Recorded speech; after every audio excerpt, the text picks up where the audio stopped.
Good evening, ladies and gentlemen.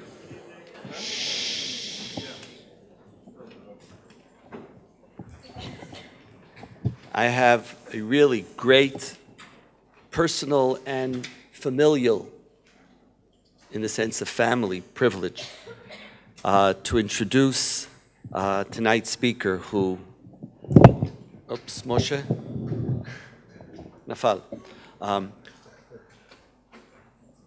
Just 1 second.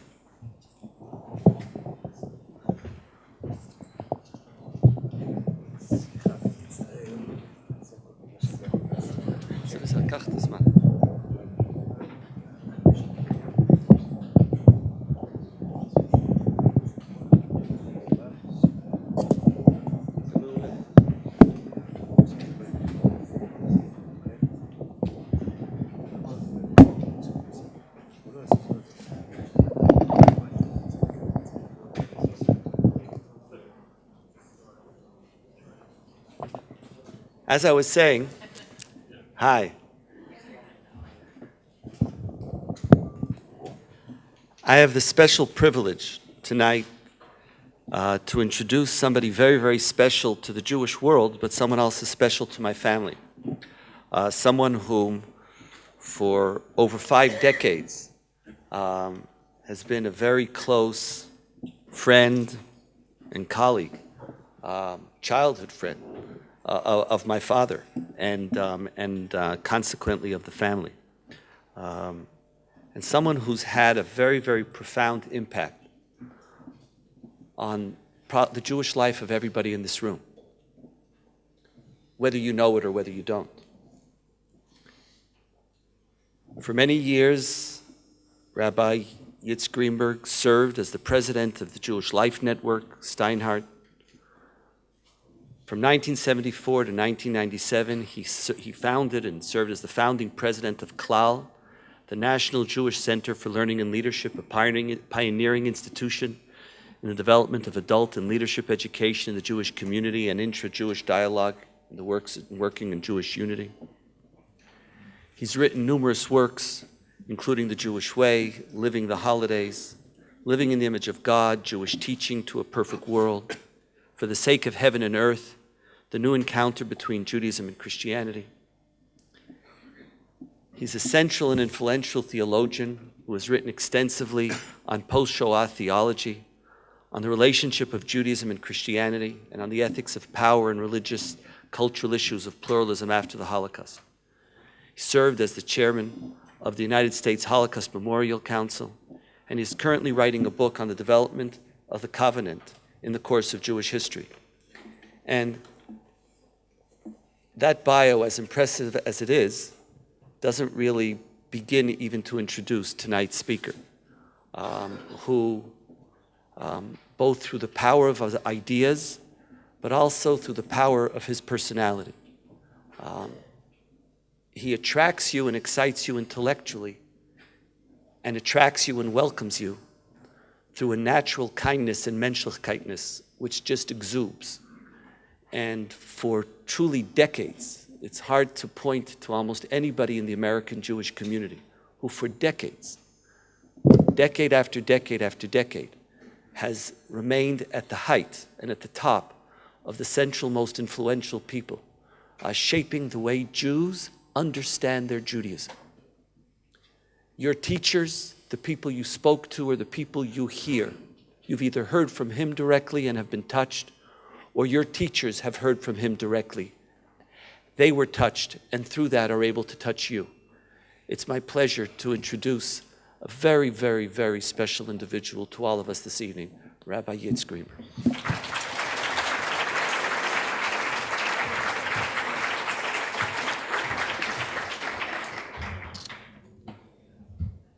Thank you very much. It's really a privilege to be here. As you heard from the I would have not just been a friend of David Hartman for 50 years, I would say I've been a fan, and of course very much stimulated. He's been a seminal person in my life, which I acknowledge in the introduction to my first and my third books too. And of course, one of his great creations, Daniel, has been, I watched him grow, and of course the whole family really has been Tova. I mean, they've done remarkable work. So it's a privilege to be here and to be part of this. And I'm really excited to meet some of the board members and see that the future, which of course is also being worked on and assured as we speak. Because very straight, I think if there's one thing we all would agree on, otherwise you wouldn't be here tonight or at this program, the future of the Jewish people, which I think, again, is of tremendous importance to the whole world.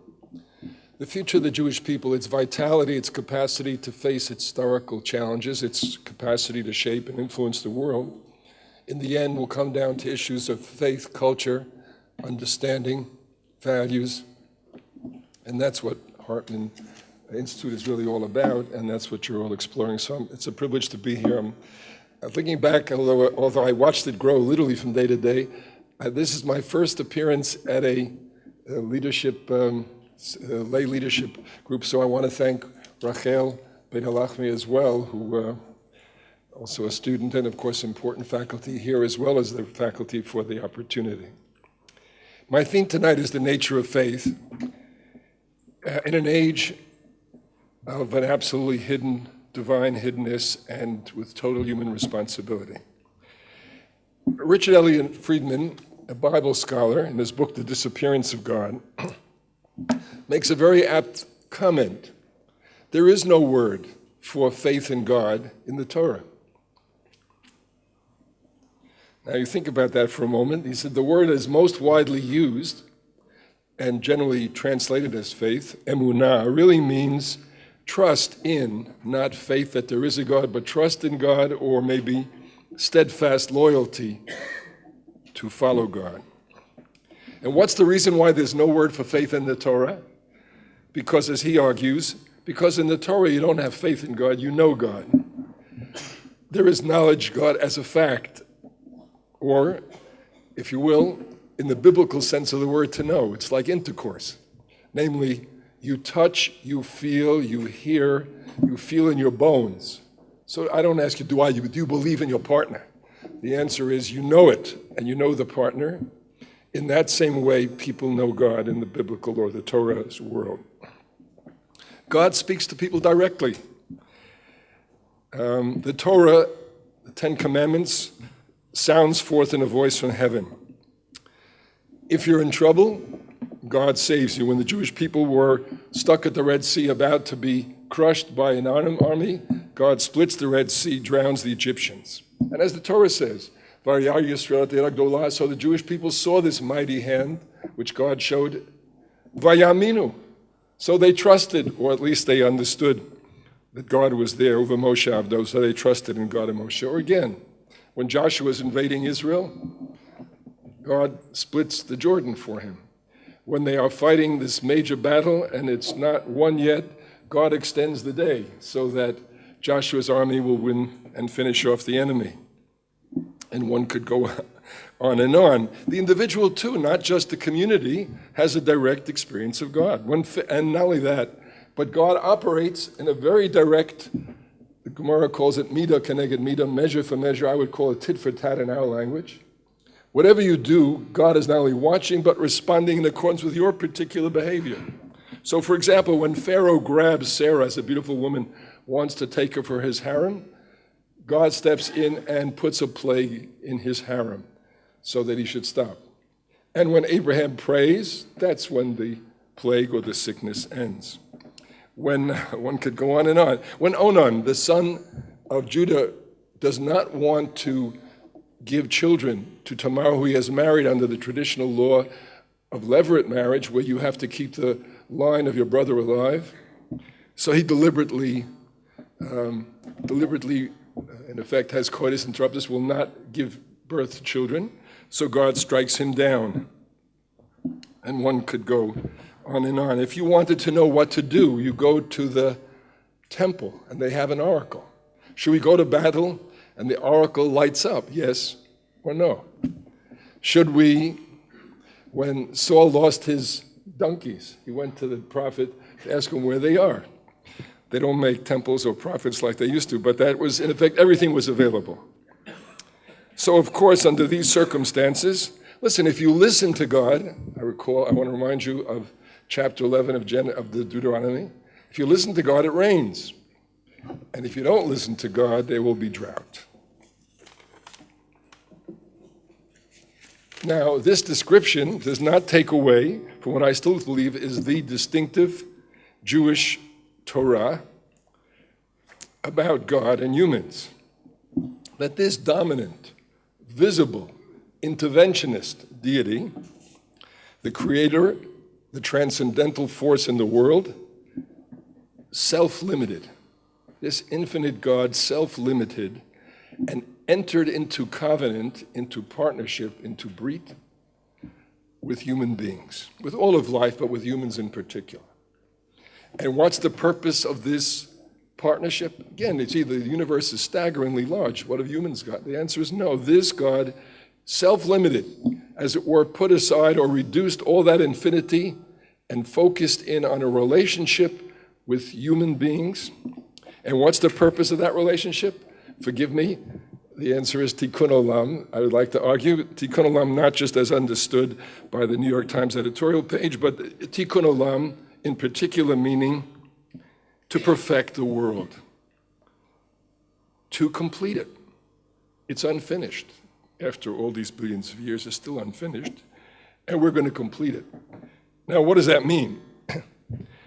What does it mean to perfect the world? Jewish understanding. Well, the answer is, number one, most important, we're going to fill it with life. That is the single central affirmation and love of God, according to the Torah, life. God loves life. As we say in the Rosh Hashanah davening, Melech chafetz b'chaim. God lusts for life. Chafetz really means desires with all the urgency. So humans with God together are going to fill the world with life. Keep in mind, the world didn't start with life. For about 13 billion years, there was no life at all. And then there was like one, I don't know how many individual cells. Now there's been a tremendous profusion and explosion of life. That pattern, humans will join in and complete, as it were, to fill the world with life, number one. Number two, especially the form of life, the highest form of life, at least so far, that's the human being, who is such a developed form of life that the Torah says the human being is in the image of God. That means we're God-like. We have a mind like God. We have an emotional capacity to love like God. Tov Hashem lakol. God is good to every single creature.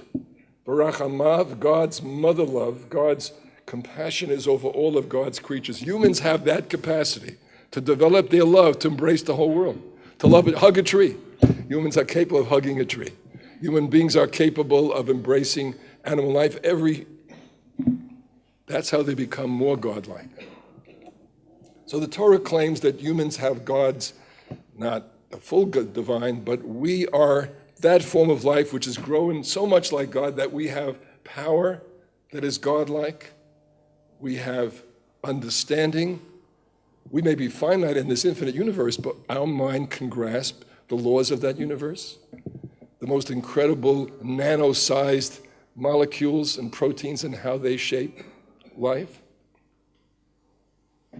So when we make the world perfect, we're going to fill it with life, human life in particular at this form, and the key punchline here is that this form of life is so developed that according to the Talmud's understanding, it means that every human, by being an image of God, is born and has by right 3 fundamental dignities. Infinite value. Every life is infinitely valuable. If you save one life, it's equivalent to saving the whole world because one life is infinitely valuable. And no amount of money and no amount of energy is too much to spend to save, protect, develop this form. So every human being should be treated like they're infinitely valuable. They should not lack for insurance coverage because they can't afford a doctor as a result. And so they will die quicker or be more sick because, no, they have infinite value. Equal. Every image of God is equal. There is no preferred image of God. God is neither male nor female. This will come as a shock. God is not even Jewish, although there's a major religion that insists that he is, but that's it. In any event, Most Jews have that impression too. Well, God is not, there is no preferred image of God. And last but not least, every human being is unique. There is no other like this one, and they should be treated accordingly. They should be taken care of accordingly. A perfect world will be a world in which not only is full of life and human life in particular, but the world will be structured to protect, enhance, and observe and uphold those dignities of infinite value or equality, uniqueness. Now, you know what kind of world that would have to be? You'd have to overcome poverty, which degrades and doesn't leave enough money for people to be taken care of. You'd have to overcome hunger. You'd have to overcome oppression. Sexism is a denial of equality. Racism is a denial of equality. Anti-Semitism is a denial of equality that every human being is entitled to. You'd have to overcome war because war kills and wipes out infinitely valuable, unique, irreplaceable people. You'd have to overcome sickness because Alzheimer's robs people of their unique memories, because stroke prevents them from being able to speak and develop their own individual position. But that's the Jewish dream, and that's the prediction of the Torah, that in this partnership between God and humanity, we will overcome poverty and hunger and war and sickness, even death itself. Because in the end, says the Torah, or the prophets, of course I'm talking about the Messianic age, but that's been the revolutionary impact of Judaism on world history, not just Jews. It's what set off Christianity, it's what set off Islam, it's what set off modern Western culture. The notion that you don't accept the world as it is, it can and will be made perfect, it can and will be transformed. It will take a partnership, says the Jewish tradition of God and humanity. I'll come back to that in a moment. But yes, it can and should be done. That's the purpose of human life. To live a meaningful life is to work in that direction, and more than that, your own personal behavior. Every act of your life should respect the way the world is. In other words, treat a person as equal, or if not equal, this is the covenantal idea. Given the reality, the best you can do right now. When the Torah started, for example, the Torah says that women are infinitely valuable. The Torah says that women are in the image of God. But when the Torah started, or in 1250, when the Jews got the Torah at Sinai, presumably, women were bought and sold. They were chattels. So the first step, this is not the final step by any means, but the first step, says the Torah, is look at chapter 21 of Exodus. The next time, you can sell your daughter, but only to somebody who will marry her. And when he marries her, he has to treat her like she's a free wife. She gets all the rights of a free wife. Looking back, it's not a great, one of the high points of Jewish moral tradition, but I think it's a profound statement of the Jewish vision. In a perfect world, we'll all be equal. Everybody will have all that they need economically. In an imperfect world, if you start equal, does that mean we divide up? We have socialism, we divide and we take away all the money and give it out an equal share? Is that the answer? Maybe, but that's not the Torah answer. The Torah says start right here and now. You know how you start right here and now? Tzedakah. You know what tzedakah is? Not a favor, because this person is your equal and he's hungry.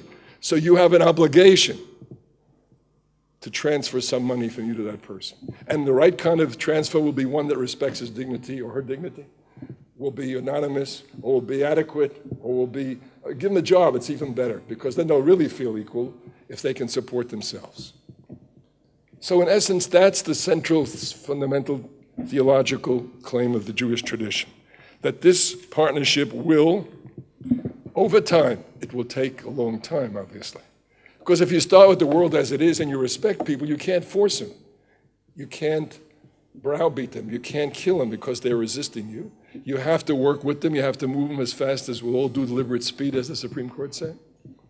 So that is the central teaching of Torah, and that teaching, I say, is notwithstanding what I started with, the dominant, overwhelming, direct, powerful presence of God. So what's wrong with this picture? What's wrong with this picture? How long ago did I start? You're good. I'm trying to lose track of my time. Okay, I was afraid of that. Okay, let me come back. What's wrong with this picture I just gave you? Life. What's that? Life. It's not, no, you love that picture. I'm talking about the first part, a picture about God. Our topic is faith tonight, right? What's wrong with the picture? That's not the world you and I live in. Let's be honest about it. I mean, it's great. I'd love to be there, but that's not the world you and I live in. At least maybe I don't live it, maybe you do. I have not had that experience. We don't live in a world where we hear voices from heaven. I don't experience tit for tat in my life. I know lots of good people who have suffered terrible diseases and agonies that they didn't deserve. I don't live in a world in which there are visible miracles, splitting sea, and so on. In fact, we live in a world where God is very hidden. Hidden, I'll come back to in a moment. So how do we deal with this? That's, I think, the question was posed by the title of making the whole theme faith. How do we as lay people or as serious Jews wrestle with this question of, I can't know God the way the Bible or the way the Torah knows God, so is there a God, and how do I know it, and how do I deal with that? How do I live my life? So my proposal tonight is that we learn from the rabbis and learn from their model, and I hope to get to apply the model too, if I can control my time here. Why do I say learn from the models? I'm working on this book now for about 4 years, and I hope I'll finish it before the Messiah comes, and while I'm still alive, or both. In any event, the book really this is the central thesis of the book, that this vision of partnership, this vision of world transformation, which is the great Jewish teaching and the great Jewish impact, through this partnership, has undergone 2 major transformations in its history. And those transformations are the shift in the role of God and of humans. And that transformation changed the understanding and the dynamics of our relationship. The first the rabbis lived through, and I want to see how they dealt with it and bring it down to our time, because I believe we're living through the second transformation. And on one foot, I can tell you roughly my thesis. The rabbis experienced God shifting from the dominant, visible, interventionist God to a more hidden God. And we are experiencing the more hidden God turning into a totally hidden God who expects us to take full responsibility and yet remains in partnership and relationship with us, I hope. The turning point of the rabbis, although they start before, is the destruction of the Second Temple. And the question that any religious Jew should ask is, why did the Second Temple get destroyed? You say, what do you mean? Well, the answer is, in the first temple, the prophets make it very clear. The Jews sinned. They betrayed God. They practiced idolatry. They exploited each other. They practiced crime. They violated all the laws of the Torah. So God brought the Assyrians and then brought the Babylonians to wipe them out. Because in a world where God rewards you for your behavior, when you misbehave, you get it. So that was the first temple. But, for example, in the first temple period, when the Jews repented and turned to God, then God brought miracles to defeat the Midianites in the battle against Sisera in the book of Judges. Rain and hail from heaven that destroyed his chariots when the Jews had no chariots. They got totally swamped, and therefore the Jews were able to win the battle. Well, what happened in the Roman Empire revolt? The Jews revolted not because they wanted to be less Jewish, less observant. They wanted to purify the temple. They wanted to bring this idolatry of the emperor's statue out of the temple. They revolted because they wanted to be a national, independent community that could live and be faithful to its religion. So what should have happened? They should have defeated the Roman army. And if the Roman army was winning, God should have split the temple of Jerusalem, split the wall and drowned all the Romans. How come we didn't win? Now, of course, the Romans answered this question to the Jews very clear. The whole ancient world understood that. Because our gods are stronger than your God. That's the answer. And you know what? The Christians answered this question too. They started as Jews, they left after the destruction. And basically their answer was, you know why? Because God has rejected you. Yes, when you were God's people, God defeated the enemy. But now God has rejected you. You're being replaced by a new covenant, a new partnership, but you're out of it. You're gone. And that's why you lost. What was the rabbi's answer? The rabbi's answer was neither. The rabbi's answer was, the God, the infinite, almighty, all-powerful, transcendental God, who self-limited to enter into covenant with the Jewish people. In fact, who started earlier, who self-limited to create the world, who self-limited again to enter into the partnership at Sinai. This God, in our lifetime, or at least in that period, self-limited again, not withdrew. The self-limit was less visible, less interventionist, less dominant, actually becomes more hidden, but here's the twist. Because God wants to come closer to humans, and because God feels it is time for humans to step up and take more responsibility in this partnership. So yes, in the first stage when you're a child, God does all kinds of miracles for you. But now God not left history. God still intends that this world will be made perfect. But God said, I am limiting my intervention now. So what happens? So your behavior, your leadership will make the difference. I'm not going to come in when it's totally one-sided and make a miracle that totally changes nature. Your leadership blew the Second Temple. First of all, they should never have revolted at that time. It was the world's strongest empire. Should have waited them out. Secondly, if you are going to revolt against the world's strongest empire, you shouldn't have a civil war in the middle because you're going to lose. You wouldn't, I don't know if you would have won, you wouldn't have a civil war, but you're sure going to lose if you have a civil war, which is what they had, et cetera, et cetera. So it was the arrogance of the leadership. It was the bad judgment. It was the failure. Read the Talmud's version of the destruction of the temple. The famous quote, which is misunderstood, because the second temple was destroyed because of baseless hatred. What they really mean is because people fought each other and hated each other and had a civil war when they should have been concentrating on fighting or concentrating on making peace and avoiding being crushed. So this intervention means that if you do something really stupid, you can't depend on God to do total miracle, even if you're faithful to God. Because God has now said, in this covenantal balance, I'm going to do more limited because I want you to do more. So don't misunderstand. Actually, it's not that God hidden means that God doesn't care or is distant. This is the crucial point. It's because God is coming closer. Let me give this analogy. God in the temple is like a high voltage wire. Overwhelming, stunning, sizzling, electrifying. But you know what? You come close to this God, you drop dead. It's all over the Bible. People go in the wrong place, touch the wrong place, they drop dead on the spot. God has dialed down to lower voltage, so God can come close to you. So in the past, in the Bible, if you want to see God, you got to go to the temple. You know why you got to go to the temple? Because the temple, you got shields. You have the divine power is shielded and protected, not to kill you. You've got intermediaries, priests, who'll take the first zap, so you will not get it. That's over. Now God has dialed down. You know what? So God is coming closer. You know what? Now you can find God everywhere you look, including in a synagogue in your local neighborhood. Because this God is approachable. Again, hidden, but approachable as never before. This is the divine, I call it Tzimtzum. It's a classic Kabbalistic later term, but the God who self-limits again to become more hidden but more available to you. Now, what's the consequence of that? Again, the purpose was what? That the partner, the human, will take more responsibility, not less. That's the whole point of the activity. So spell this out. Well, of course, the age of visible miracles is over, say the rabbis. The age of voices from heaven is over. Very famous rabbinic story when they are having an argument and a voice from heaven speaks. I'm sure the Hartman students taught this text, right? Every program. Okay. See, that voice from heaven is about to tell me an alternative. Okay. It's not yours. Well, it's not me. It's not me, sorry. Okay, sorry. God's speaking to somebody else right now. Right. Okay, it's a long-distance call. And when actually in Jerusalem, it's a famous joke. In Jerusalem, it's a local call. That's the great... Okay. Okay, so of course, what's the application of this to religious life? Well, if God doesn't speak to us anymore, how will we know there is a God? How will we have God in our life? What's the answer? We're going to speak to God. That's what prayer is all about.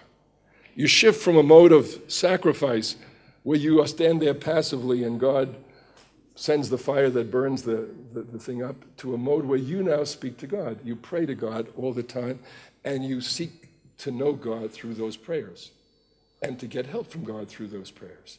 And it's interesting how the rabbis set up prayer because God isn't visible anymore. How am I going to know God? Well, the answer the rabbis set up to prayers, if you follow the traditional structure of prayer, it puts you through first the creation story. To remind you, you don't see God every day, but look at nature, look at the magnificence, look at the order, look at the miracles. That's how you know there's a God. And then they say the next thing you should put yourself through, confront the partnership, the history, the teaching of Torah. If you look at Torah, you'll find God in there. And what's the third experience? Every day it's built into the prayer structure. Before you say Shemona Esrei, the third experience is Geula, experience redemption. Retell the story of the Exodus. So if you retell the story of Exodus, remember there's a God who saves. So they understood that you couldn't assume that a person knew God in the old way. So before you say your prayers to God, we'll give you a series of intellectual, personal, emotional experiences that remind you that it's legitimate to feel, if this God saved the Jews from the Egyptians, then maybe this God will save me from my sickness. And that's what you say in the Shemona Esrei. If this God made nature miraculously, as the rabbis say, Modem, then I will thank him for all my daily miracles. Every day is a miracle. You know, your bowels move today, that's a miracle. And you may think that's funny, but as you get older, you realize it's not such a funny joke. But of course, what's the point? The rabbis actually made a bracha. The rabbis actually made a bracha, a blessing, over moving your bowels. And what does the blessing say? You created me as a human being with tubes, with channels, with openings. Think of that miracle. And I know that if one of these openings should open at the wrong time, you know what that is? That's a stroke, when a blood vessel opens up at the wrong time. Or should close at the wrong time. You know what that is? That's a heart attack. I could not exist before you. So thank you, God, who heals all flesh and does these miracles. So Rabbi says, that's how you'll understand the presence if you tune in and understand the meaning and the experience of life itself. So there's no more, that's the first thing, so prayer. Second example, there's no more heavenly voices to tell me what to do. There's no more prophets to tell me what to do, so what am I going to do? How are we going to know what God wants of us? What's the answer? The partner has to step up. The human partner, that's what the rabbis are. The human partner should step up and figure out what God wants me to do right now. How do human partners, the rabbis are experts at it, but in fact, everybody can do it. How are you going to figure out what God wants? The first thing you do is you study the past record. What did God say in the past God expected? That's why Talmud Torah, the study of Torah, becomes a central command of Rabbinic Judaism when it's hardly mentioned, or it's mentioned but hardly focused on in the Torah. So here we take on the responsibility of studying the past record. The rabbis say there are two things you learn when you study past record. Number one is you'll study what God said in the Torah. God said, do not lie. God said, do not steal. God said, do not murder. Well, that's a pretty good guideline, and maybe what's still right now. But secondly, even more profoundly, when you go back and study the past record, it's almost like you can capture the echoes. It's like Arno Penzias won a Nobel because they developed this machine that heard the static unleashed by the Big Bang, which is still reverberating. So they developed a machine that actually, that was one of the hints that we live in a world of Big Bang and expanding universe. Well, in a sense, when you go back and study the Torah, A, you can hear the echoes of that original revelation. And B, even more profoundly, it turns out it has multiple levels. When the Jews stood at Sinai, you hear, thou shalt not. Well, of course you get it. It's a miracle you heard the top level. It's so frightening. The Torah describes the Jews ran away. Half the Jews said, Moses, please stop and listen. I can't. I'm scared. It's scary. You ever hear a voice from heaven? Thundering? You! Okay. Anyway, my point is, but now you go back and study it calmly, you know what you discover? There are multiple levels. When God said, do not hold up the laborer's hire, that also includes making sure that the hours are correct. It also includes making sure that the working circumstances are correct. And so you go back and you look, there are multiple meanings. When the Torah said, though, that do not cook the kid in its mother's milk, it really meant don't mix meat and milk in general together. And so when you go back, you get multiple, and some of those multiple meanings can be applied right here and now to my question and my situation. So the first thing you do when God doesn't speak is that humans step up and start to speak. And when I say step up literally, they decide what God wants right now, which is, of course, explains the famous miracle you all know. The famous miracle is that in the biblical times, if you asked a prophet what to do, they would tell you exactly what God wants you to do. But what happens if two prophets disagree? What if one prophet says, go to war, and the other prophet says, don't go to war? What do you know? What do you know? One of them is a liar. God does not speak with forked tongue. One of them is a liar. Not he's wrong, he's a liar. He's a false prophet. Look at chapter 28 of Jeremiah. He says, don't revolt. The other one says, revolt. Jeremiah says, you're a false prophet and God will punish him. He dies the next year. But now, if you go and ask a rabbi, should I do it or not do it, what's the answer? One rabbi says yes, and one rabbi says no. That's the standard answer in every... So you say, Rabbi, both can't be right. He says, no, you're wrong. Both can be right. That's the point. Because humans are responsible, humans using their best judgment can come up with the opposite conclusion legitimately. Sometimes one is wrong and one is right. Sometimes they're both right, but you follow a majority ruling. But in principle, this is what happens when humans take responsibility. So the second thing is humans step up and start saying what one wants. Third thing you do is tune in. Not drop out, tune in. What does that mean? You don't see God anymore in any of the other ways we used to from the biblical time. But you know what? God has come closer in the form of Shekhinah. Shekhinah is a much more feminine, much closer, much more intimate presence of God. So you don't see it. If you look at the previous level, you won't see it. But if you look at a deeper level, for example, look at your fellow human being who's in the image of God. Every human being in the image of God is in some way, it's like a tuning fork vibrating in resonance with the divine ground out of which it grows. I'm like God. So if you will tune in and really look deeply, hear, listen quietly, connect directly, know this person next to you, you will know the Shekhinah will be there too. For example, say the rabbi, when you visit the sick, when you share that compassionate feeling and try to make them feel better, if you look carefully, God is at the head of the bed. Now, again, I don't know if they mean it literally. The point is, at this moment, you not only just know your fellow human being, you will know God's presence. Better example, ish v'ish l'shach, when you make love, if you do it right, Shekhinah b'nhem, the divine presence is right there. To know the uniqueness of this person, to taste the value, the equality, the uniqueness of this person, at that moment, I experienced the uniqueness and the quality and the presence of the God from which we are both deeply rooted. So if you tune in, there are hundreds of ways in which you will meet God. Now again, if I can use this analogy, in the old days, in the biblical days, God was broadcasting on AM. It was easy to turn on. You could see it immediately. If you go back to the AM, what happens? You hear nothing. You know why? Because God is now broadcasting on FM. So the rabbi said, tune in on the FM, drop deep in the tune. Dig deeper, you will hear those messages. And again, a lot of people gave up and said, there's no God. I don't see the miracles anymore. I don't see the prophets anymore. I don't see the temple. The rabbi's answer was, tune in, you will hear God on the new wavelength. And that's a big part of your religious responsibility. Okay, so if the age of visible miracles are over, does that mean we get no help from God at all? No. Hidden miracles are possible because God is self-limited. So I'll give you the classic example, the book of Esther. The Jews are threatened. What would have happened in Egypt if the Jews would have been threatened? God would step in, punish with plagues, knock out Haman, drown him in the Persian Gulf, and then we would live happily ever after. No. What happens here is humans, Mordecai and Esther, take the initiative. They use human tactics, bedroom politics, whatever they did that worked, right? And then God, as it were, behind the scenes, God is the one who makes him wake up at night, he can't sleep, or whatever. God is the one who, in fact, the rabbis say what Passover was for the biblical period, the great event that shows God's presence and God's miracles, Purim does in our hidden period. And the Jews have reaccepted the covenant by accepting Purim. What does it mean reaccepted? Because the old covenant, as I say it, the old covenant was, if you do the right thing, God rewards you directly. If you're in danger, God saves you directly.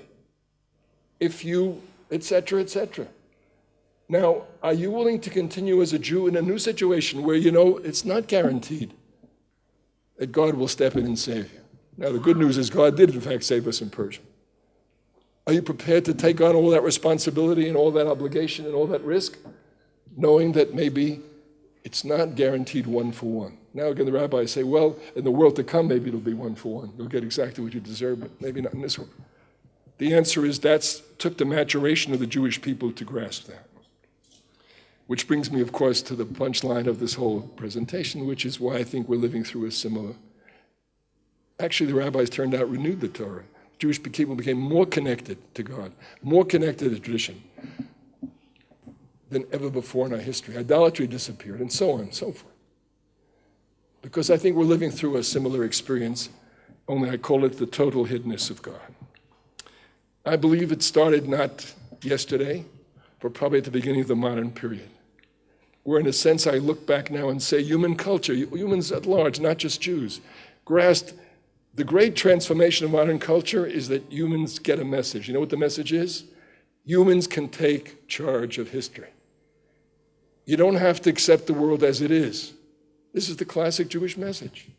We can overcome poverty, hunger, oppression, inequality, war, sickness.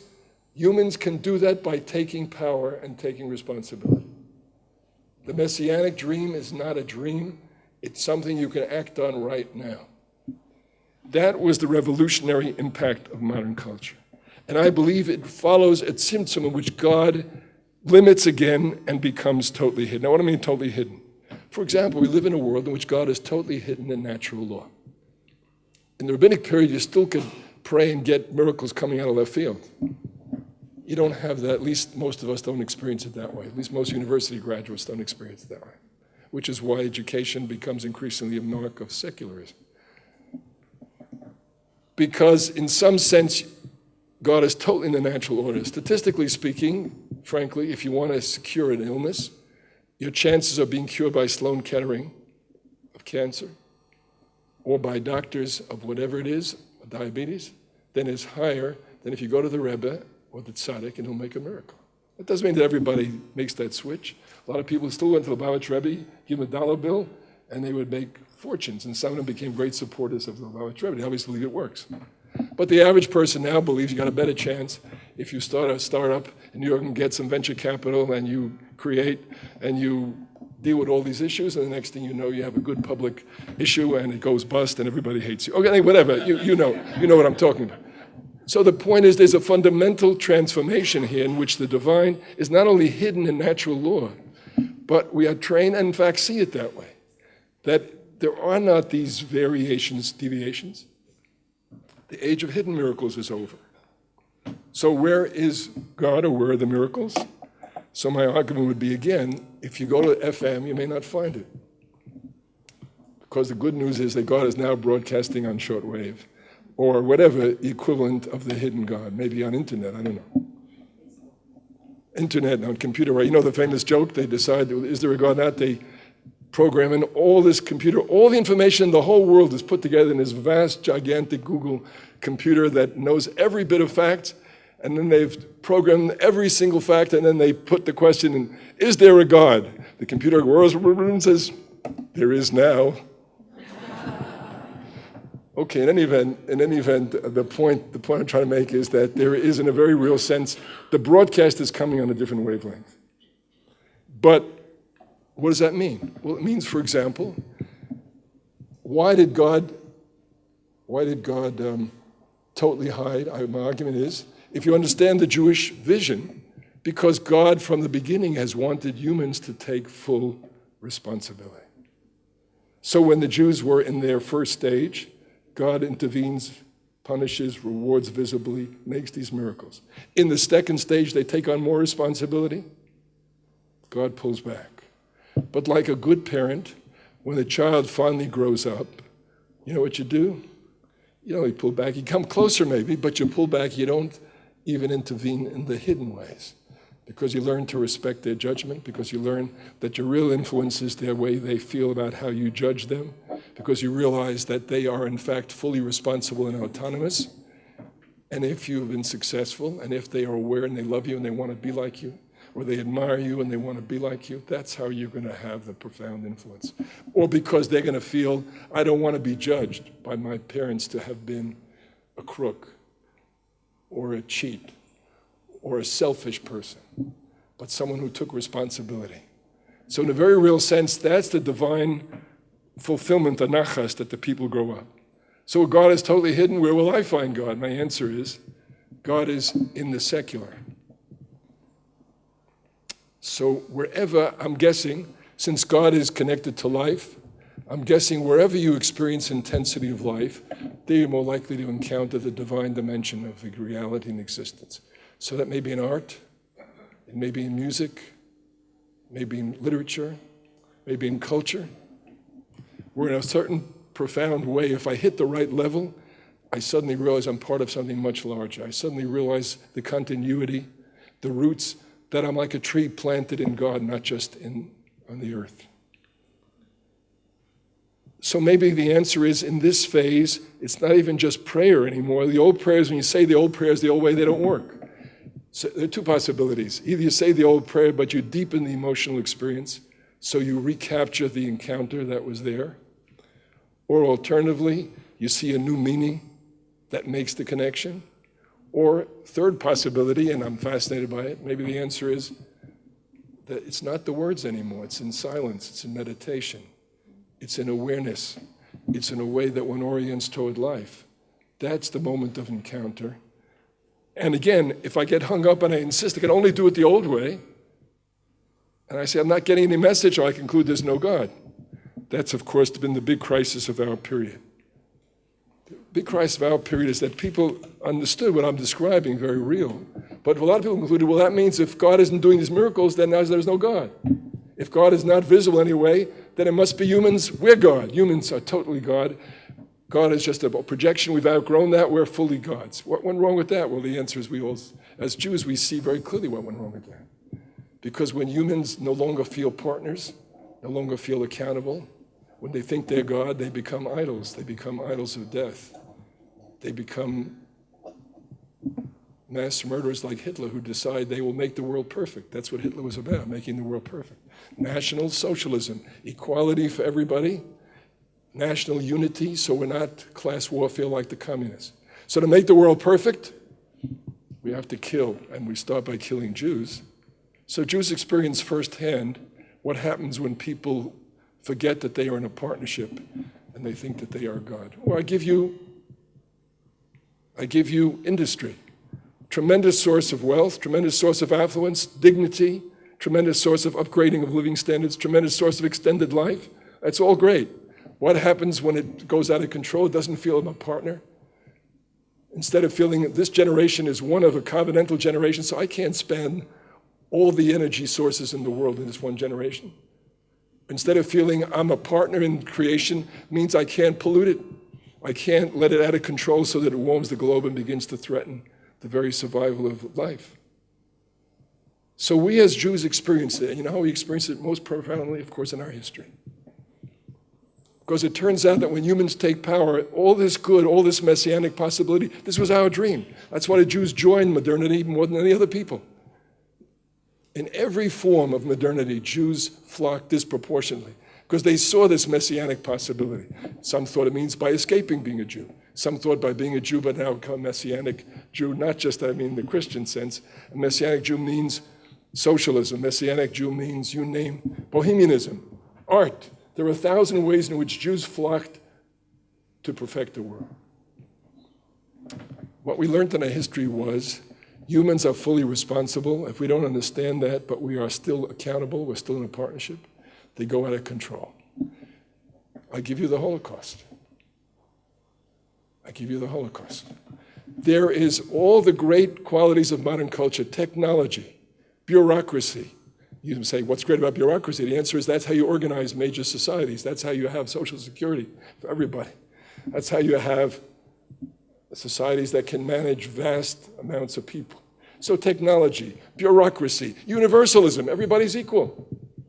All those dignities, all those achievements of modernity, out of control, they become focused on making the world perfect by wiping out everybody that stands in the way. It wasn't just Hitler who did that. Stalin did that. Mao Zedong did that. Khmer Rouge did that. The jihadists are now doing that. But it's the same idea. It's the idea that we are totally in control, we are totally in command, and the first and obvious victim becomes the Jewish people. So the Holocaust, a classic example of humans taking power. I say, why I say human taking power? Because again, and I say it tortures me to this day. Why didn't God step in with a miracle? So I've come, I have no answer. For many years I couldn't live with it. But I came to the conclusion, at least in time, it came to the conclusion that there are two ways of understanding, and they go together. The first question is not why God didn't stop it. I understand now, because God had given full responsibility to humans, and there was a total failure of human responsibility. At every level, the Nazi failures, they want to kill the Jews. But how about the bystanders? In Denmark, where the bystanders refused to separate the Jews off, they saved 98% of the Jews. In Bulgaria, where they refused to let the Bulgarian Jews be separated off, 100,000 Jews were saved. And so on and so forth. And in Lithuania, where they actively collaborated, or in Poland, 90% got killed. So that is the failure of the bystanders. How about the Allies, who knew what was going on? How about Franklin D. Roosevelt? That God is not going to intervene in the old way. And you are fully responsible for this. And I give you the case of Israel, the exact same message.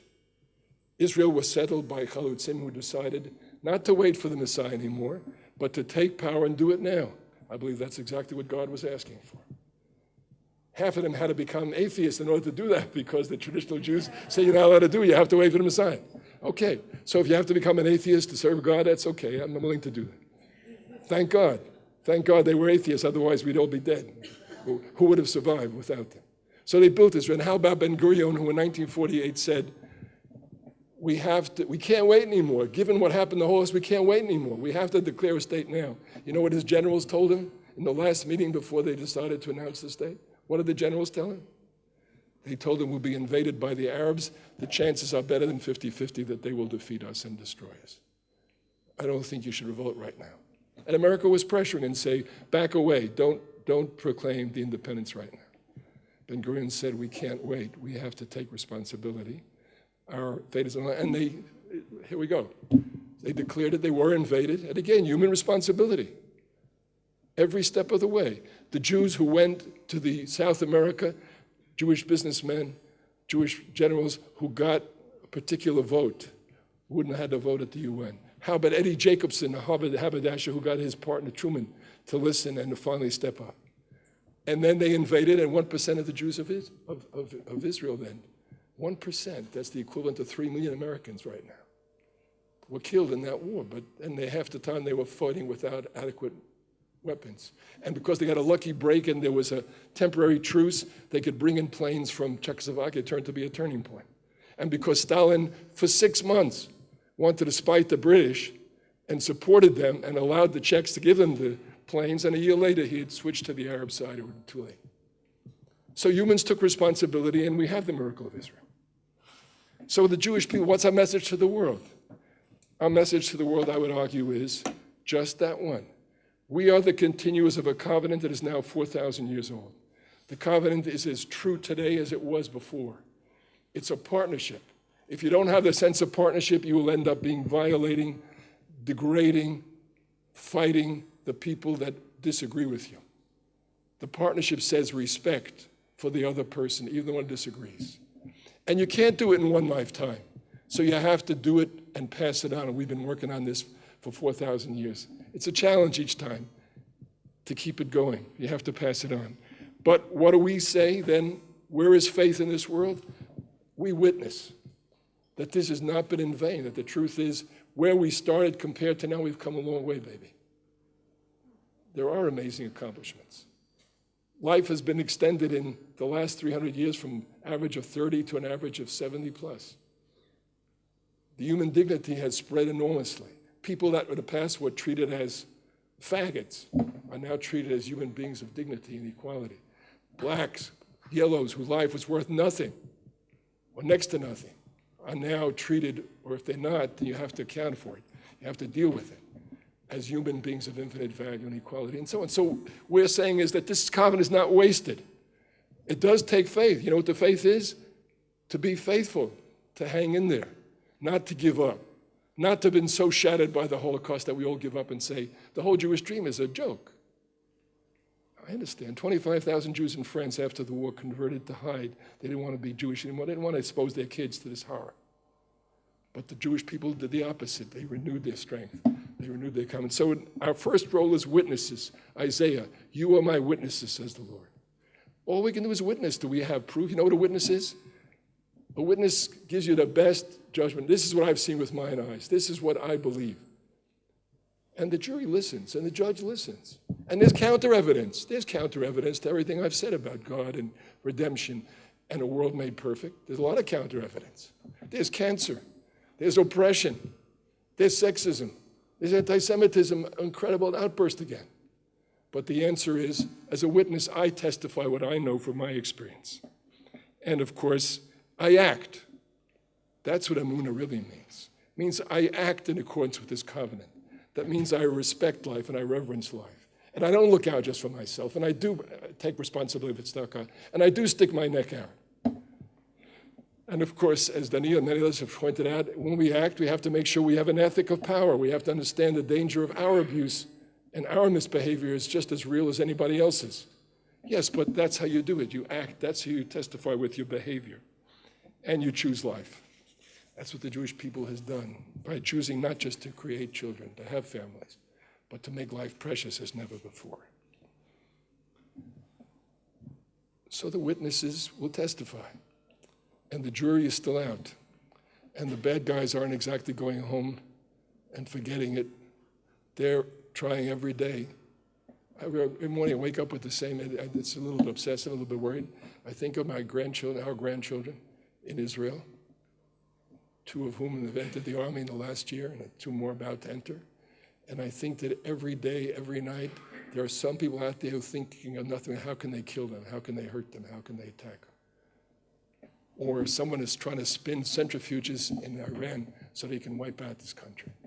So I don't want to make it sound easy. To be a witness to God or to uphold the covenant, your life is on the line, and your children's lives are on the line. On the other hand, I think it's a magnificent witness. The quality of life, the courage, the affirmation. So in an age where God is totally hidden, God is totally present. And I want to say that too about the Holocaust. What I came to see is not just there's a total human failure, but I missed the second half of the message. The message was that God is totally hidden means God has come closer. That means God is literally with me at every moment. That means when I ask where was God in the Holocaust, the answer is obvious. God was in those gas chambers being gassed, choked, asphyxiated. God was in there when people's involuntary muscles were broken and they involuntarily defecated. When the mothers held on to the children as long as they could try to climb upward. God suffered that pain, that torture of waiting for hours at Treblinka in the freezing cold till they would kill you. Or the torture of Jewish children thrown in alive into the burning pits in Auschwitz or in Treblinka. But the flip side of that is that this God did not quit on humans any more than humans, or at least the Jews, quit on God. Nor did the partnership collapse. This has been the greatest outburst of life in Jewish history. I think it's an incredible statement. I sometimes think maybe the devil is depressed. What do you do for an encore after the Holocaust? If the Jews didn't quit then, if their influence is greater now than ever before in history, then it gives me hope. In any event, that's what the life of faith is about. It's about witness, it's about action, it's about choosing life, and it's about giving hope to ourselves and the world. Thank you.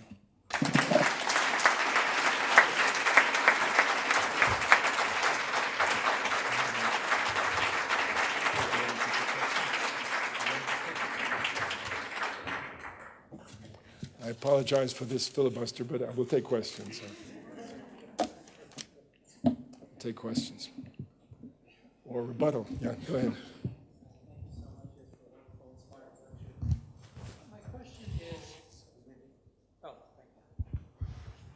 My question, listening to your remarkable address, is, do you think that theologically or teleologically that this was a plan that was placed out, or is this just observational for us trying to explain the past?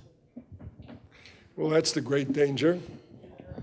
That's a good question. Next question, I can't answer. No. It's possible. The alternative theory, that theory has achieved great prominence in the modern and postmodern period. That God is all a human projection, and as humans grow up and as humans mature in understanding, then they don't project God. Like they once projected God as bringing, sickness on you, and now we know it's really bacteria or virus. So we've outgrown that. I mean, that is the major alternative. So maybe all I'm doing is describing or trying to weave a theological understanding of what in fact reflects something very different, namely humans growing up literally. That's a very widespread viewpoint, but I apply it in two ways again. My first answer is we testify. Starting from the first Jew down to today, Jews have had real experiences, I don't think just projections. So we can only testify. Can I prove it wasn't only, again, if I stood at Sinai and heard thou shalt not, or thou shalt, right? I could have said, gee, I must be hearing voices. That's what it is. It's a bad day. And last night I forgot to take my medicine, so now I'm hearing voices. I mean, obviously you could explain away. The generation of the desert itself didn't, in fact, fully internalize this message. So that's option one. This is just a projection back of the facts that we've lived through. And that's possible, I can't deny it. I would add a second version, however. The second point I make is that this totally secular interpretation has, to me, repeatedly in the last 3 years shown really lethal consequences.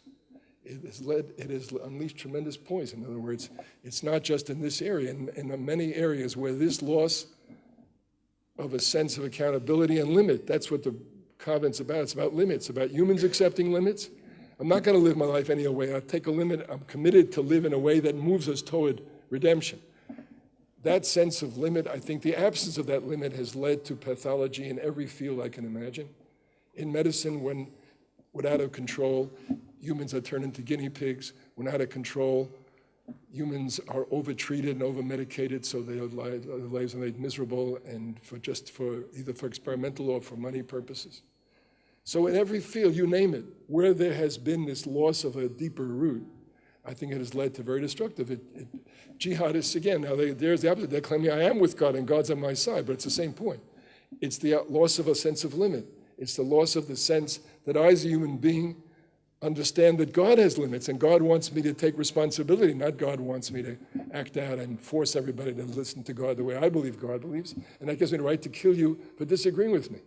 So I would argue that this covenantal limit has been not only the opposite, the medicine against pathologies, but it also, I think, reflects the experience of our own people. So I can't guarantee it. I'd add one more comment then.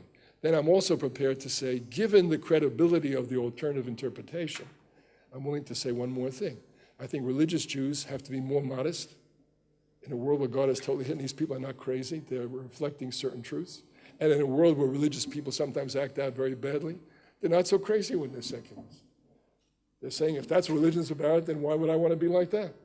So religious people should be more modest and recognize it's not because we're religious we got the guarantee. It's not because we're religious we got the whole truth. Right? If we're religious and we're serious, we will do our best to live by this covenant of redemption. We will live by these limits of power. We will live by working toward this messianic outcome.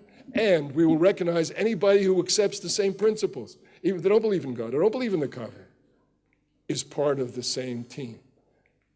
Camus, I give you Albert Camus. Camus, of course, famous atheist, existentialist atheist. Camus was a communist also. Camus was on the index of the Catholic Church. After the war, he was invited to speak at a Catholic monastery in southern France. The speech has been reprinted in his book, Resistance, Rebellion, and Death. It's worth looking at. He gets up, he said, I want to tell you something. He said, I'm an atheist Marxist. He said, when the war started and I began to realize what's going on here, and I can't see what they're doing to the Jews.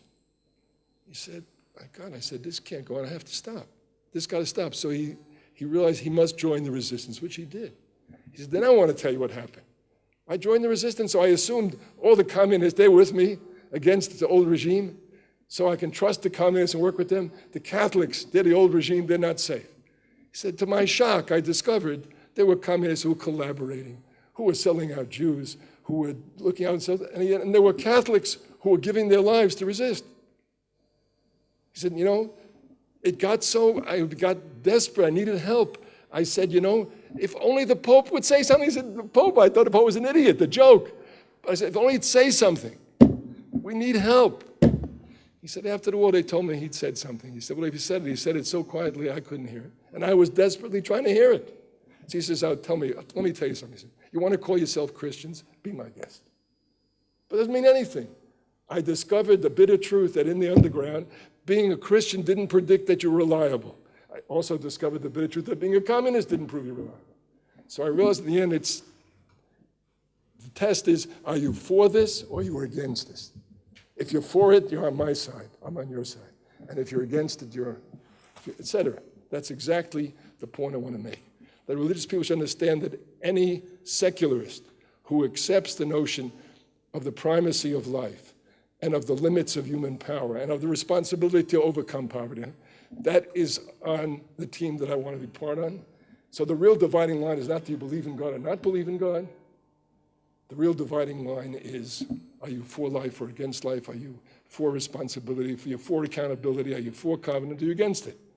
Now here again, my answer to religious people say, but you make them all equal. My answer is, you know what? If in the next 100 years or 200 years, people who are religious, who are connected to God, show they have a deeper capacity for resistance or for constructive role, they are more dependable on their ethics of power, they are more responsible for achieving equality or infinite value, then the world will become religious.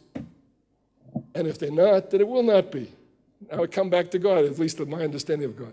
God obviously doesn't do this because God wants worship. If so, God would have stayed in the first phase. When they all worship, you're ready to sacrifice your kid for this God because this God is so powerful.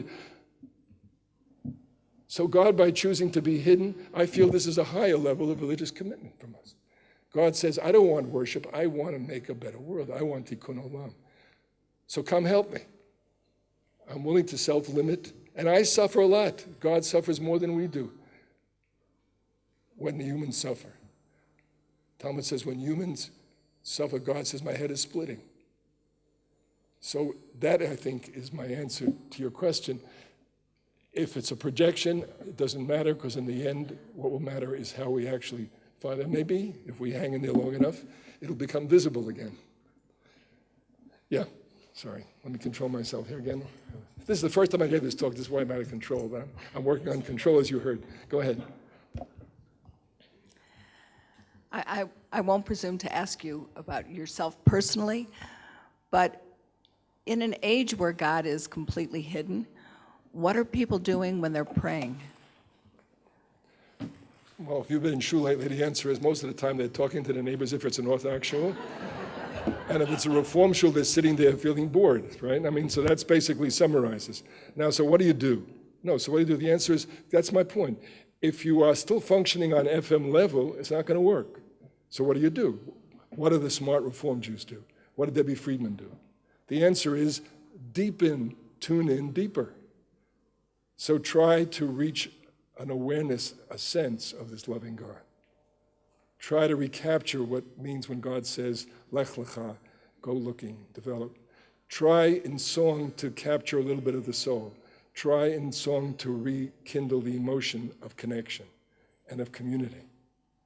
So when you do that, in the Orthodox shul, Karl Bach, and of course now Orthodox shuls are even Debbie Friedman, and conservative shuls are even Karl Bach, and so on and so forth.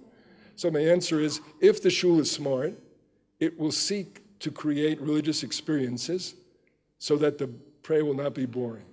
Secondly, I have to say honestly, it is definitely, in my mind, has consequences for how we pray and how we should be structuring our liturgy. For example, a lot of the prayers, in my judgment, the reason they're so long is because they were helpless and they figured they'll flatter God a little more, maybe God will do it for me. So a lot of the prayers are not repetitious, they're flattering in ways, they're obsequious in ways that are not very inspiring religiously. So if they were honest, they would cut back on some of those prayers.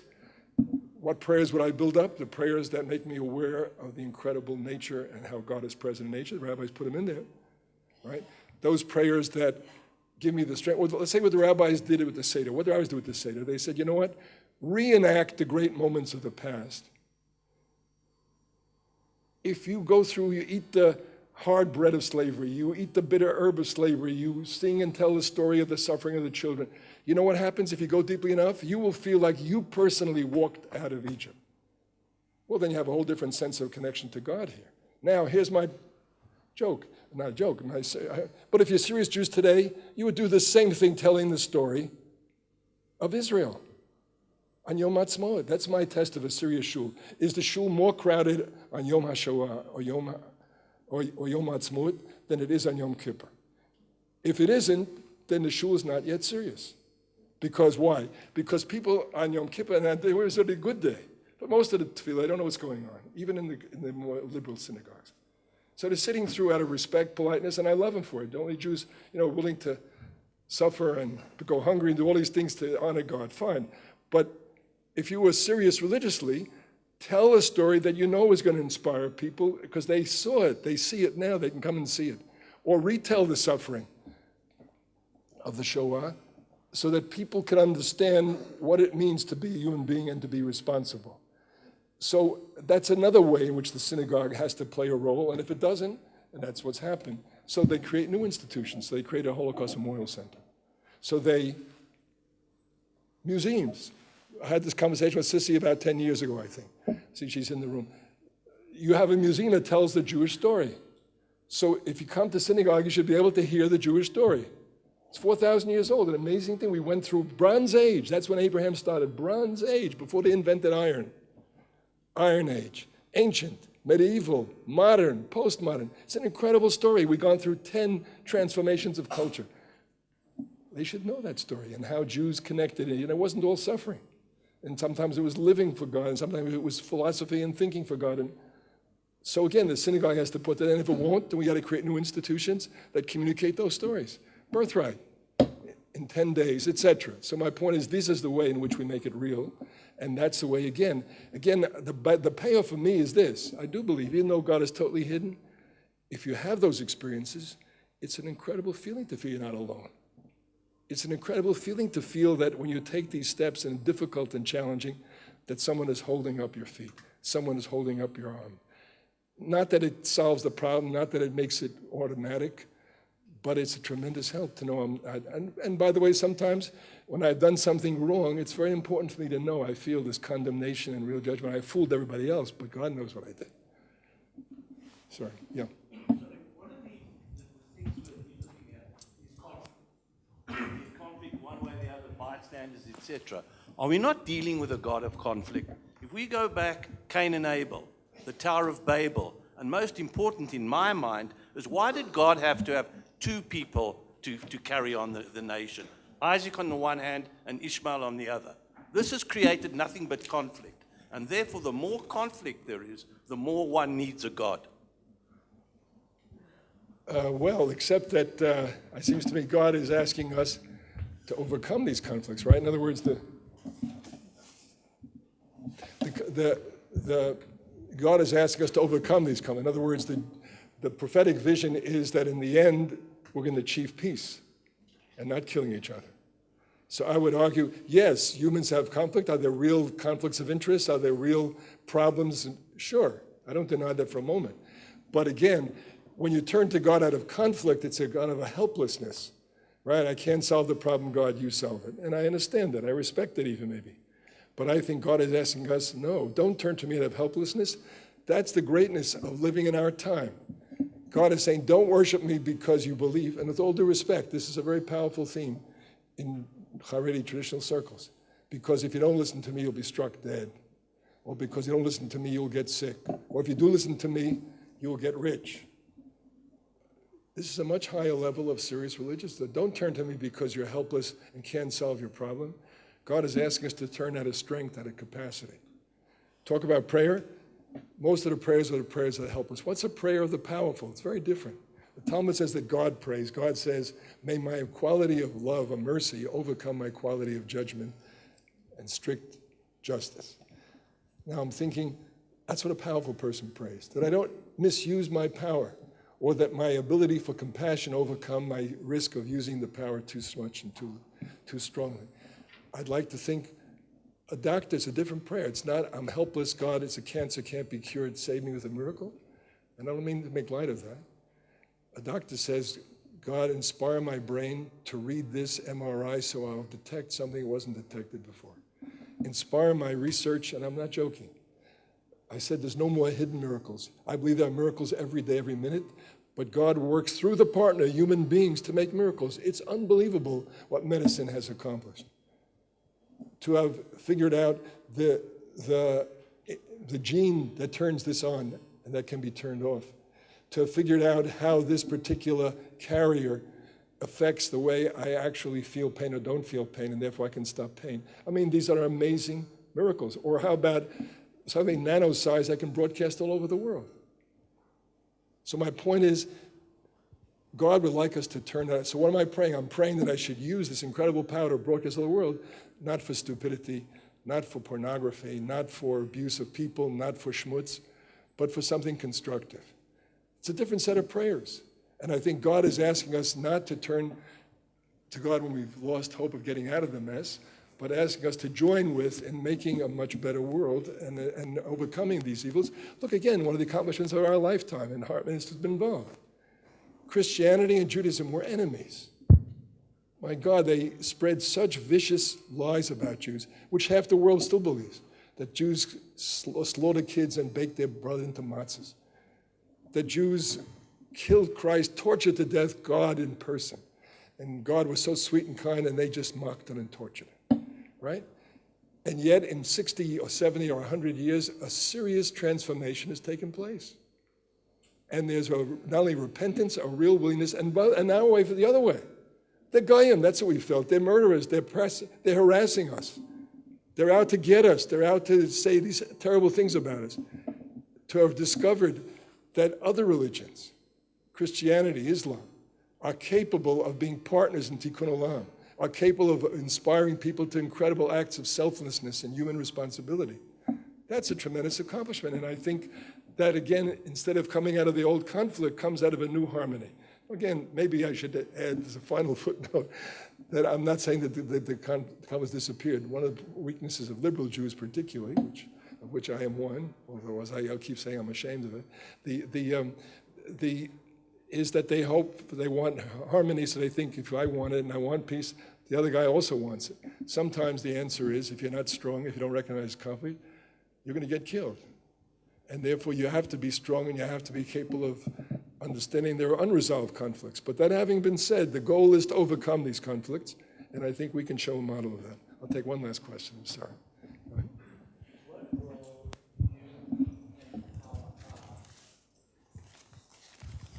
What role do you think halakha, any level of observance, plays in the contemporary person's, Jews' discovery of the hidden God?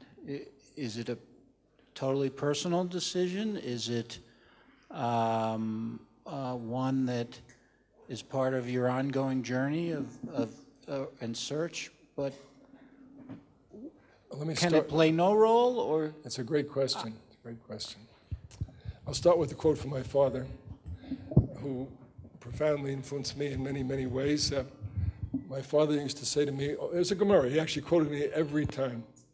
He said, it's a Gemara that says as follows: if you are worthy, then the Torah will be a medicine, a curing medicine. If you are unworthy, the Torah will be poison. He said it's a Torah, but you can use it for medicine, you can use it to help people's lives, you can use it to upgrade the world, and if you want to, you can use it for poison, for killing people, for justifying murder, for justifying oppression, for justifying covering up sexual abuse. I can think of 150 things you can misuse Torah. So when you ask me, what is the role of halakha? The answer is, nothing is guaranteed. A lot depends on how you use it. Now, how to use halakha? My answer is, here's an incredible treasure. Again, I learned that from the rabbis. The rabbis left behind. They said God's not going to speak prophecy anymore. But they brought the prophets with us to study and to learn from. There were mitzvot in the Torah. Put a rebellious teenage child to death. The rabbi said that never was, never will be, it won't happen. But they said, take it, study it, learn from it. What you learn from it is that a teenage rebellious deserves to be killed. As a kid's a rat, okay. But you don't act on it, whatever. In other words, what the rabbi said was every experience, let alone the good stuff, let alone Shabbat, let alone kashrut, let alone so many things can enrich life. So bring it with us, meaning it's available to enrich life. Now, what's the power of halakha? Again, my answer is not a law, it's not a legal system, and if it's misused, and if you don't understand the values behind it, it can be literally misused. You can justify, I had this fantasy, spend a whole day doing mitzvahs. I wake up in the morning, it says in Tehillim, God, those who hate you, I hate. So I spend a half hour hating all the people that I think hate God. Okay. Then I go out in the street and it said you should wipe out Amalek, including women and children. I see this little Amalek kid, so I grab him and I drown him. Then I walk down the block and it says it's a mitzvah to report the evil of wicked people. So I see someone, so I report that. I can spend a whole day doing, come home, I want to say, boy, what a day. I spent the day all day in holiness. And then you spend a whole day in murder and cruelty and viciousness. That's the point. So if you want to, it can be misused, but if you do it properly, it's a tremendous enrichment. I feel kashrut is about reverence for life. Kashrut is about vegetarianism. We're supposed to be vegetarian. That's according to Jewish. And in fact, according to Isaiah, when the Messiah comes, we live in a messianic world, we will live as vegetarian. All of us will be vegetarian. Even the lion will become a vegetarian. We'll lie down with the lamb and so on. Great. I mean, by the way, enjoy your steak as soon as you can because the Messiah comes and it's gone. But okay. It's reverence for life. Now, again, the Jewish covenantal way. But in a world which is imperfect, in a world which kids die for protein deficiency, we'll permit meat with restrictions. That's what kashrut is about, permitting meat with restrictions. Now let me apply it to our lifetime. So that's available to anybody who wants to do it. Kashrut is a form of reverence. Before you kill the animal, have some respect. But that raises the question of industrial farming and industrial killing of animals. So I want to say, if you take halakha seriously, you have to apply it in your lifetime. How are the workers paid? How are they treated? Did you have a group of immigrant workers that you cheated on their wages when you made kosher? That came out. We had a case like that 3 years ago. That's not kosher. Or let me put it this way, we have to have the courage to say the halakha that is all embracing the halakha which God wants to take total responsibility for, can't be halakha that justifies treating women as second-grade citizens. You have to take responsibility. God started the process, you've got to finish it and bring it up to the level of the image of God, and so on and so forth. So the halakha that's available is not just what came from the past, but how it can be applied, upgraded, strengthened, every area of life. Again, every area of life. I spoke for UJA Leadership Cabinet. It's one of my favorite stories. I spoke once on Leadership Cabinet, and the theme was as a living daily life, with brachot. Anyway, the point was, I tried to make a point. The rabbi said that there's no action of life that is not holy potentially. So when you move your bowels, you make a bracha. So there's a guy, Phil Schaefer, I think the Zayla may remember him. He used to do, I didn't know this, they do a satire of the guest speaker at the end of the session. So he gets up and he does a tremendous satire of my whole presentation, but the punchline was, he's telling the story, there I was in Mexico, and I came down with Montezuma's Revenge, and I got in the middle of the night, and I got diarrhea, and I start to run to the bathroom, and I get to the bathroom, I say, oh my God, I forgot the bracha. What do I do? I forgot the bracha. He said, I stood there, and I finally said, God, let my people go. Anyway. So I want to acknowledge, my point is that the halakha is not static. There are hundreds of potential mitzvot, literally. Making love better could be a mitzvah. Making food better can be a mitzvah, extending the notion of reverence for life. There's 1,000 possibilities here. So my answer is, can I say this is the minimum or this is from God, you have to do it? I think that's exactly what God has made clear, not going to do. The hiddenness is so that I don't practice this because if you don't do it, you'll be punished, or if you do it, you'll be rewarded. This is available as a model of how to live intensely, well and deeply. That model can not only be applied, and for me, it's been an incredible enrichment in my life. I mean, one reason Blue and I remain Orthodox, although we have lots of complaints about the community and its behavior, is the tremendous enrichment of the learning and of the observances, family life, Shabbat. It's unbelievable. If it hadn't been given in the Torah, it would have been a miracle. I would gladly reinvent it. It's an incredible experience. So it's available to anybody who wants it. I believe the more you get it, the more you'll be rewarded. But not simply take it over. It becomes then live it, deepen it, improve it, apply it. If we do that together, then I think Franz Rosenzweig once said the day will come when a mother's favorite recipe for gefilte fish will be part of the sacred tradition of this family, they'll pass it on. Well, that's the point. There is 1,000 details of life and of love that become special. What they all have in common, I believe, is the basic point of halakha. Every act in your life, next time before, don't just act. Stop and ask, can I act in this act closer or by the standard of the world as it will be someday, where everybody is treated as infinitely valuable, equal, unique, where I'll be aware that life is rooted in something much greater, of the unity of existence, of the connection of the past and the future, and the present in one chain of link. Can the next act be that? Maybe the act is speaking a word. Instead of speaking a word of harshness or of dirt or of derogation, to speak a word of encouragement or hope or possibility. If my next act is eating food, instead of eating a food that is so fat it's going to shoot my heart full of cholesterol and fat and it's going to shorten my life, or the next act can be a piece of food that is healthy and responsible. The next, you name it, the next business deal I do, will I respect the other person or take advantage of their lack of knowledge that I can cheat on, or even take unfair advantage on? Will my next act of teaching, keep in mind that this student is spending an hour of their life, it's the most precious thing, I'll never get it back.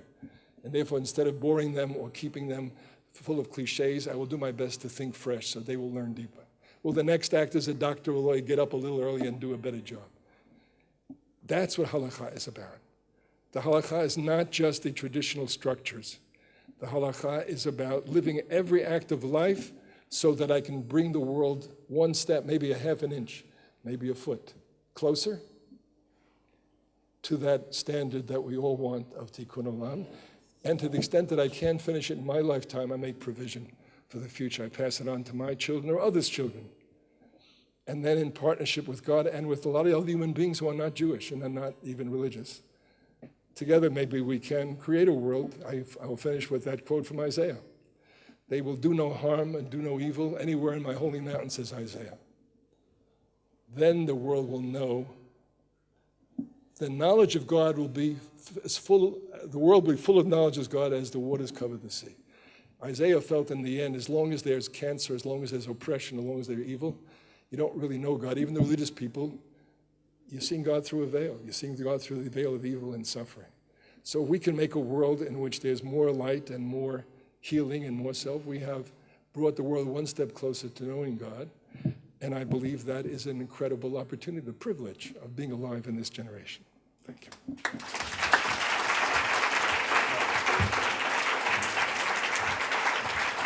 Yitz, thank you for an absolutely wonderful, glorious evening. Thank you for teaching all of us and for being our guest. Thank you all very much. Laila Tov, we'll see you tomorrow morning.